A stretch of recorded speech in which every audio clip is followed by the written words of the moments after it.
Tropa, alam niyo ba to kung ano to? Ito ay yung bulak na tinatawag, or sa Bisaya, duldul. So ito yung bunga niya. Marami siyang meron niyang mga bulak sa loob. At marami siyang buto.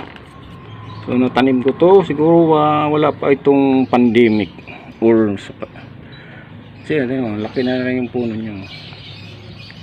Tinitrim ko lang siya lagi. Ayan.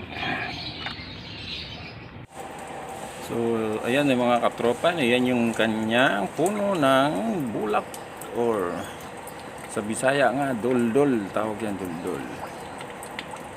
Sobrang laki na, hindi ko matansya kung anong years na o ilang years na ba yan. So kayo na magtansya niyan. Ayan, lumapit ako at ginawa akong background. Yung mga tropa, itong puno na to, o itong cotton tree, yan yung madalas pinatapuan mga paniki, mga bat.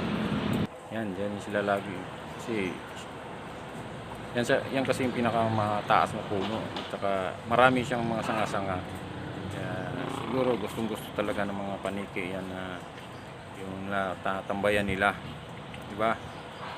Yung madalas sa probinsya, iwan ko kung dito sa puno na to kung may mga paniki ba sa gabi, kasi di ko rin na napansin kung may mga paniking mga dapo dyan. Yan. So yan, pag tingin ko nitong last kong video nito, binabalatan yung ano niya, puno. Ewan ko paano ginagawa niyan. Yan. Ayan siya, mahaba na siya mga tropa. Ayan, haba niya. Hindi ko pa na-trim ulit.